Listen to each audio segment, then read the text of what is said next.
साथ मैं स्मिता शर्मा हूँ। IBN 7 पर जारी है प्रधानमंत्री नरेंद्र मोदी पर हमारी विशेष पेशकश। गुजरात विधानसभा में 12 साल के बाद अब नरेंद्र मोदी का नया पता है दिल्ली में 7 रेस कोर्स रोड। सीएम से पीएम बनने तक के इस सफर में कैसे थे परिवार वालों से उनके ताल्लुकात, उनके धुर विरोधी कैसे करते हैं उन्हें याद, और क्या है युवाओं की उम्मीदें प्रधानमंत्री नरेंद्र मोदी से, बताएंगे हम आपको इस खास कार्यक्रम में। जुड़िए मेरे विजय राजेंद्रन और मेरे साथ।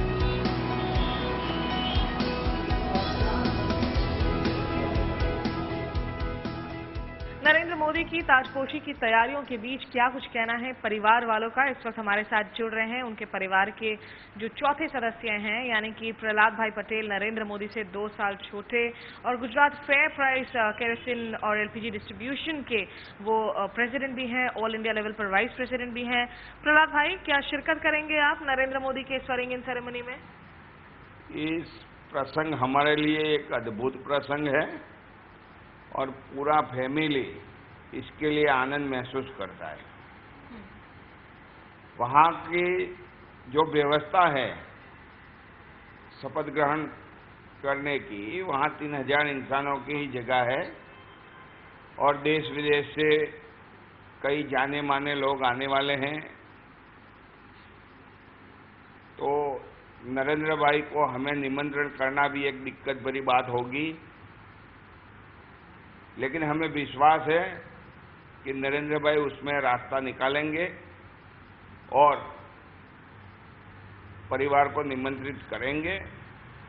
निमंत्रित करेंगे तो परिवार के सभी सदस्य वहां अवश्य हिस्सेदारी में हाथ बटाने को जाएंगे। बहुत बार हमने सुना है आपके परिवार की तरफ से कि नरेंद्र मोदी ने लोगों को कहा कि मेरी मदद किसी ने नहीं की, मैं किसी की मदद इसलिए नहीं करूंगा, हाँ कोई सामूहिक मुद्दा हो तो उस पर मैं गौर कर सकता हूं।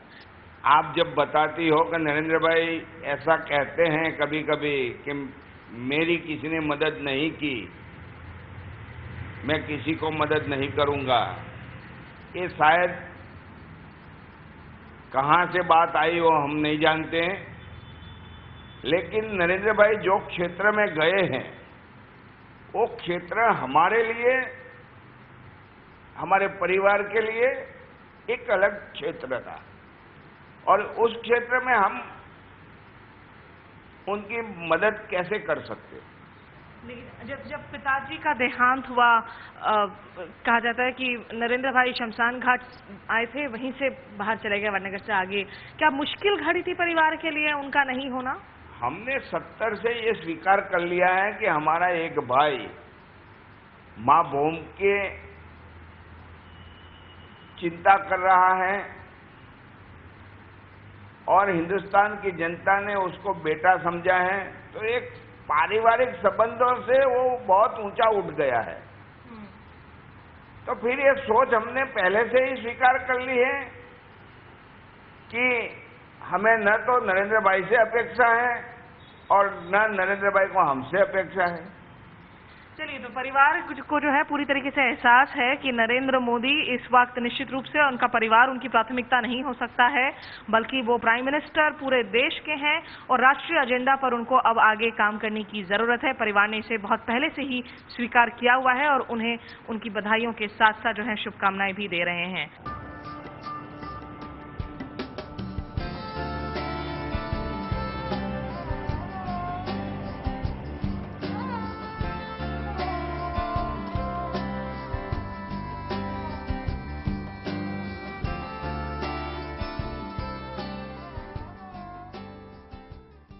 अहमदाबाद से लगभग 30 किलोमीटर दूर गांधीनगर में ये वही मकान है जहां नरेंद्र मोदी की मां हीराबेन रहती हैं। काफी बार तस्वीरों को आपने देखा होगा जब मोदी जी आए, यहां अपनी मां से मुलाकात की, उनका आशीर्वाद लिया। वैसे अब परिवार वाले तैयारी कर रहे हैं क्योंकि यहां उनकी मां को अब एसपीजी सुरक्षा दी जाएगी। परिवार वाले शायद इसी वजह से अब मीडिया से मुखातिब होना नहीं चाह रहे हैं। उनके भाई साहब पंकज जी का परिवार यहाँ उनकी मां के साथ रहता है। पंकज जी जो कि यहाँ इंफॉर्मेशन डिपार्टमेंट में सरकारी सरकारी कर्मचारी भी हैं।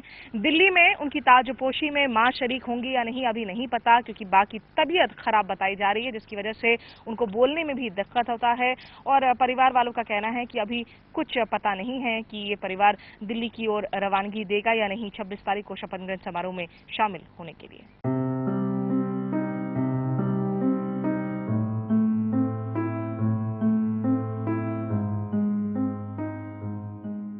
हमारे साथ एक ऐसे शख्स हैं इस वक्त अहमदाबाद में, जिन्होंने नरेंद्र मोदी को जो है बहुत पहले से जाना है, पहचाना है और उनके साथ लंबे समय तक खुद आरएसएस में काम किया है।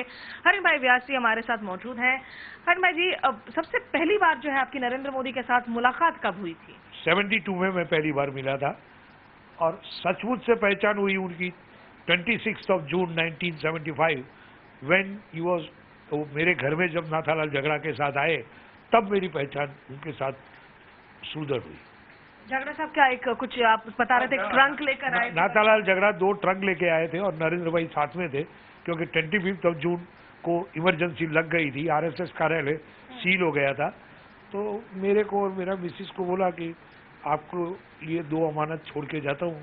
हम बोला ये 2 ट्रंक अमानत, दूसरा कौन है? नरेंद्र मोदी को आपको संभालना है। बोला अच्छा हम संभालेंगे उसको। तो काफी वक्त तक आपके घर पर थे नरेंद्र मोदी, कैसे रहते थे वो? 15 महीने के पीरियड में वो कभी आते थे कभी जाते थे, लेकिन बोल के नहीं जाते थे। मैं कहा जाता हूँ बोल, कभी कभी वापस आ जाते थे रात को लेट, तब वो खाने के लिए घर में जो कुछ तैयार था वो अपने मुंह से मांग लेते थे और खा लेते थे और टेरेस पे सो जाते थे। ये no requirement in his life. RSS के जो एजेंडे हैं, इन पूरे चुनावों में नरेंद्र मोदी ने विकास का नारा दिया, गवर्नेंस की बातें की, राम मंदिर जैसे मुद्दों पर आपको लगता है कि अब उम्मीदें आरएसएस की बढ़ेंगी कि वो ज्यादा कदम उठा सके? देखो 13 अप्रैल बीजेपी का स्थापना दिवस है, 6 अप्रैल।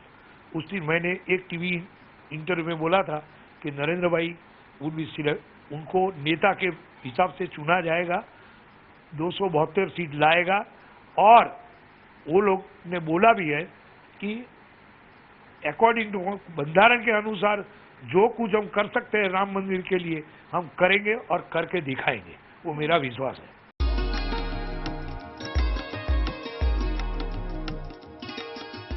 गुजरात विधानसभा में अपने आखिरी भाषण में नरेंद्र मोदी ने मजाकिया लहजे में कहा था कि शंकर सिंह वाघेला साहब कह सकते हैं कि देश के प्रधानमंत्री को उन्होंने अपने मोटर बाइक में बिठाकर घुमाया है। बहरहाल इन दोनों शख्स की जब हम बात करते हैं तो जैसी इनकी दोस्ती रही है, जैसा सहयोग रहा है, वैसे ही वो एक दूसरे के धुर विरोधी भी रहे हैं। और इस वक्त खुद कांग्रेस के नेता पूर्व उप मुख्यमंत्री शंकर सिंह वाघेला जी हमारे साथ मौजूद है। शंकर सिंह बापू, नरेंद्र मोदी को आज आप जब प्रधानमंत्री पद पर बैठे हुए देख रहे हैं, आपको क्या लग रहा है, उनकी कौन सी वजहों से वो वहां उस पद तक पहुंच सके हैं?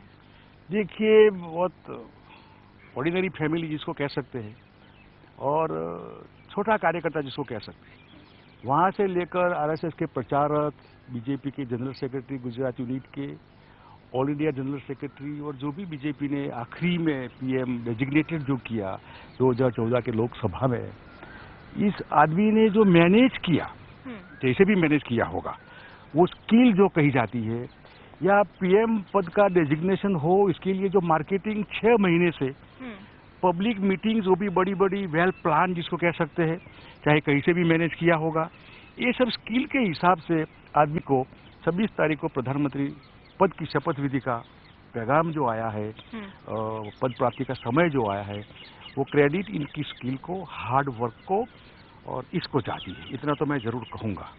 आज जबकि नरेंद्र मोदी जो हैं अब जब कह रहे हैं कि देश में संवैधानिक संस्थाओं की इज्जत करनी चाहिए, उनका ख्याल रखा जाना चाहिए, इन बातों को आप कैसे देखते हैं? क्योंकि गुजरात के संदर्भ में उनके विरोधी यही आक्षेप लगाते हैं कि यहाँ पर उन्होंने संस्थाओं को खत्म कर दिया। देखिए, वो ऑन रिकॉर्ड है, असेंबली है, मिनिमम दिन चले, बस 1 दिन 1 घंटा भी ज्यादा नहीं, मिनिमम जो कॉन्स्टिट्यूशन में रखा है वो। लोकायुक्त 10 साल, तकरीबन 12 साल तक लोकायुक्त की नियुक्ति न हो, इसके लिए करप्शन छिपाने के लिए। इतना ही नहीं, बाकी जो सीएजी हो या जो रिपोर्ट लोकल जो पब्लिक अकाउंट कमेटी हो, इसकी रिपोर्ट टेबल नहीं करना। अब पीएम मोदी क्या एक सुपर पीएम बनेंगे? आपको लगता है क्या आरएसएस उन्हें रिमोट कंट्रोल कर पाएगी, या फिर सिर्फ और सिर्फ जो है बीजेपी और आरएसएस हो हर जगह जो है अब नरेंद्र मोदी का ही राज चलेगा? आरएसएस इनके रिमोट में है, अभी बीजेपी तो इनके रिमोट में है ही। बीजेपी ने मार्केटिंग किया, लेकिन आखिरी सवाल, क्या कांग्रेस की तरफ से आज नीतियों की कमी है, विचारधारा की कमी है, या राहुल गांधी वो लीडरशिप दे ही नहीं पा रहे हैं? एक नए लीडर की जरूरत है कांग्रेस को इस वक्त। देखिए, मैं एक एग्जांपल दूंगा। अब फेयर एंड लवली क्रीम लगाती है नहीं लगाती है पता नहीं, लेकिन हमारी जो शाम बहनें होती है वो फेयर स्किन होने के लिए वो क्रीम अप्लाई करती है। क्या दुनिया में कोई भी शाम स्किन वाली हमारी बहन इस क्रीम लगाने से फेयर हुई क्या? फिर भी अप्लाई करती है। क्या कोलगेट कोका कोला लगाने से आपके दांत वाइट होते हैं क्या? फिर भी दुनिया भर का ये मार्केटिंग बीजेपी ने किया, कांग्रेस ने ये मार्केटिंग नहीं किया, क्योंकि मार्केटिंग का खर्चा अनप्रोडक्टिव कॉस्ट है। आदमी में फर्क की गुंजाइश सब जगह होती है। इतनी बड़ी पोस्ट के ऊपर बैठने के बावजूद हम अपेक्षा करेंगे कि वो फर्क इनमें आए, और फर्क खुद में आए ऐसा नहीं, लोगों को महसूस हो कि यार मैन विद डिफरेंस आइडियोलॉजी। अभी मैंने कहा था कि आप अभी नरेंद्र मोदी नहीं है, आप बीजेपी के प्रधानमंत्री नहीं है, आप प्रधानमंत्री ऑफ इंडिया, हिंदुस्तान के प्रधानमंत्री है, पूरे देश के, दुनिया में देश में हाई एक्सपेक्टेशन आपसे है। तो इसमें फर्क पड़ेगा, लगेगा फर्क पड़ता है तो ठीक है, नहीं फर्क पड़ेगा तो घड़ी के पेंडुलम इधर है कल उधर जाएगा, चक्कर है ऐसे ऊपर नीचे माला चलती है, ऐसे चलते रहो, कांग्रेस चलती रहेगी तो नीचे वाला ऊपर आएगा।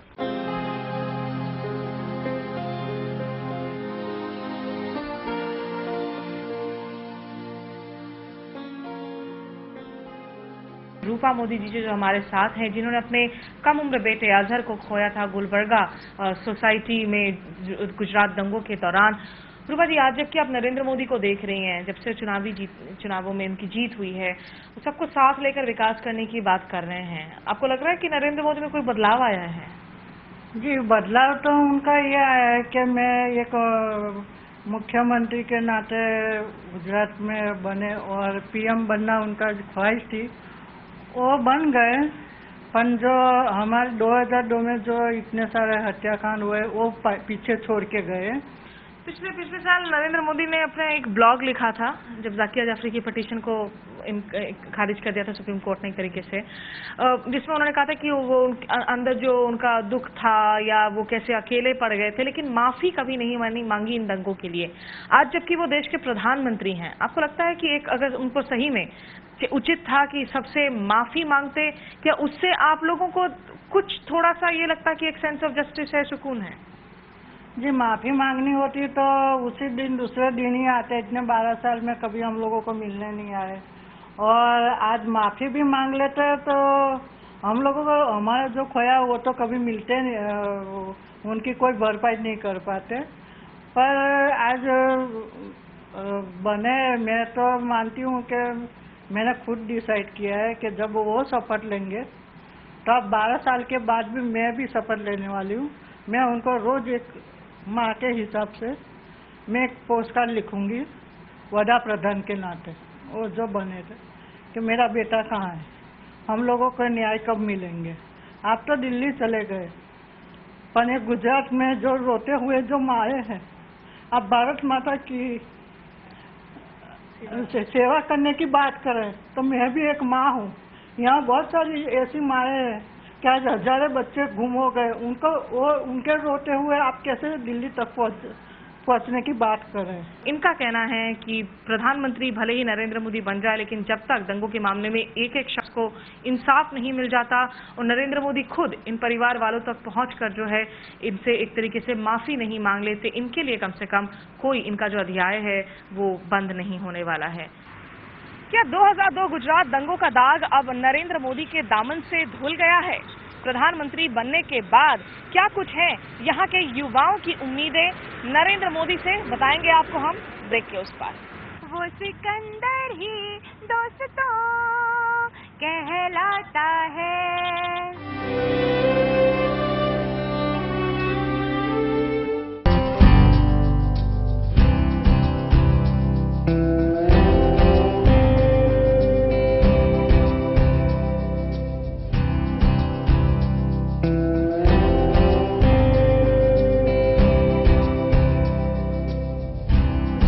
नरेंद्र मोदी समारोह के आयोजन और कैबिनेट की शक्ल सूरत तैयार करने में जुटे हुए हैं, लेकिन प्रधानमंत्री मोदी से युवाओं की क्या उम्मीदें हैं, खास गुजरात के अहमदाबाद में जानने की हम कोशिश कर रहे हैं।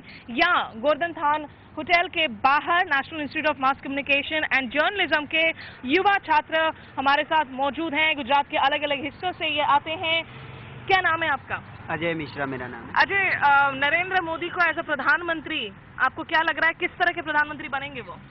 खास करके हम लोगों को बहुत सारी आशाएं हैं उनसे, और हम चाहते हैं कि वो देश की युवाओं को खास करके ध्यान रखे। As we are in 65% population, तो हम लोगों से भी देश की उम्मीदें हैं और हम लोग तभी अच्छा करेंगे जब हमें एक अच्छा लीडर मिलेगा। ये नरेंद्र मोदी बहुत ज्यादा क्रेडिट अपने आप नहीं ले लेते हैं, क्योंकि उनके पहले भी जो मुख्यमंत्री राज्य में रहे हैं, चिमन भाई पटेल हो, शंकर सिंह वाघेला हो, सभी लोगों ने काम किया है और गुजराती कम्युनिटी अपने आप में जो है बहुत विकसित कम्युनिटी है। तो क्या कहीं जरूरत से ज्यादा श्रेय खुद तो नहीं लेते हैं राज्य के डेवलपमेंट को लेकर मोदी जी? नहीं, ऐसा नहीं है, क्योंकि बिना आग के धुआं नहीं होता है और ये डेवलपमेंट जो है वो आंखों के सामने दिखती है। कहीं ना कहीं जो पुराने हमारे चीफ मिनिस्टर रह चुके हैं उनके टाइम में डेवलपमेंट थी, पर इतनी रैपिड नहीं थी और टेक्नो सेवी भी नहीं थी। जो आज के टाइम में टेक्नोलॉजी का सबसे बेस्ट यूज चाहे प्रमोशन के लिए हो या डेवलपमेंट के लिए इंफ्रास्ट्रक्चर की, नरेंद्र मोदी जी ने किया है। क्या नरेंद्र मोदी माइनॉरिटीज को अश्योर कर पाएंगे, मुस्लिम्स को साथ लेकर चल सकेंगे? इस पर आपका क्या कहना है? वो सवाल हमेशा खड़ा होता है जब भी नरेंद्र मोदी की बात होती है। जब नरेंद्र मोदी की बात करते हैं तो उसके साथ स्कल कैप पॉलिटिक्स का नाम साथ में ही लिया जाता है। इट्स वेरी डिफिकल्ट टू से because he is a leader with an iron hand without the velvet glove. तो यू नो वो बाहर के कंट्रीज के साथ बायलैटरल रिलेशंस बिल्कुल सख्ती से पेश आ सकते हैं, but at the same time जो घर में जो कम्युनल इश्यूज है उसको एड्रेस कर पाएंगे या नहीं, वो बहुत डिबेटेबल इश्यू है। आप बताइए, एक युवा होने के नाते नरेंद्र मोदी को आप क्या कहना चाहेंगे कि मिस्टर प्राइम मिनिस्टर ये पहला काम है जो आपको करना चाहिए? मैं ये कहूँगा कि यूथ एम्प्लॉयमेंट सबसे पहले होना चाहिए। जिस तरीके से भाई एग्जीबिशंस वगैरह पर रोक लगा दिया जाना, या अब आप अगर कर्नाटक में देखें जहाँ बीजेपी की सरकार के वक्त में काफ़ी ऐसे मामले आए, यंग जो इंटरकास्ट या इंटर रिलीजियस कपल्स थे उन पर ये मुतलिक की सेना वगैरह के लोगों ने अटैक वगैरह किया। इन खबरों को जब आप सुनती हैं क्या चिंता होती है आपको? जी ऑफकोर्स, बीजेपी की सबसे बड़ी नेगेटिव पॉइंट यही रही है, चाहे वो पहले भी सरकार उनकी बनी हो, चाहे वो अब भी क्यों ना बने, हमेशा ही उनका एक कम्युनिस्ट अप्रोच रहता है। उस चीज़ की वजह से काफ़ी नेगेटिविटी बढ़ जाती है। नरेंद्र मोदी का सबसे बड़ा टास्क या सबसे बड़ा चुनौती उनके लिए ये हो सकती है कि उन्हें इस सेक्युलरिज्म की सोच को उनकी पार्टी के भीतर और देश के भीतर बढ़ाना पड़ेगा। उन्हें अपनी क्रिटिसिज्म्स को एक्सेप्ट करना होगा और जो सोसाइटी मानती है, जो लोग मानते हैं, उसे भी एक्सेप्ट करके आगे बढ़ना होगा। होमोसेक्सुअल्स के मामले में सेक्शन 377 के मामले में बीजेपी ने उसको लगातार अपोज किया। उनको कहना है कि वो आपराधिक जुर्म के तौर पर ही देखा जाना चाहिए। आई थिंक ये 377 आई थिंक को हटा देना चाहिए, बिकॉज इंसान का हक है, अगर उसकी सेक्सुअलिटीज को डिसाइड करने को नहीं मिले तो आई थिंक वो जी ही नहीं सकता है फिर तो। आई थिंक ये लोग बहुत ज़्यादा ही बैकवर्ड सोच रहे हैं। इन लोगों को अगर बाकी कंट्रीज के मुकाबले में चलना है तो आई थिंक ये सेक्शन हटाना पड़ेगा, और आई थिंक अब मोदी आ गए हैं तो अभी इनको थोड़ा और लिबरल लेना पड़ेगा।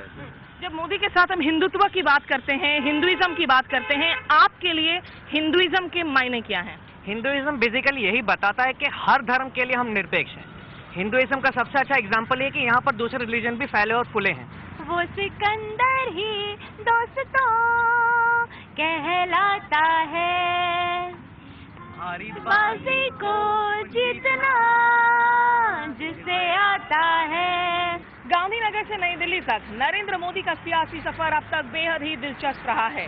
सबका साथ सबका विकास का वो नारा तो दे रहे हैं, लेकिन बतौर प्रधानमंत्री सिर्फ शब्दों से काम नहीं चलेगा, बल्कि शब्दों पर अमल करना पड़ेगा। और हर घड़ी जो है उनकी एक लिटमस टेस्ट होगी। उन्हें सारे समुदाय, सारे वर्गों को साथ लेकर चलकर दिखाने की जरूरत पड़ेगी। बहरहाल बीजे राजेंद्रन और मेरे साथ आज इस खास कार्यक्रम में बस इतना ही। IBN-खबर.com पर लॉग ऑन करके आप अपना फीडबैक हम तक पहुंचा सकते हैं। खबरों का सिलसिला जारी IBN 7 पर। नमस्कार।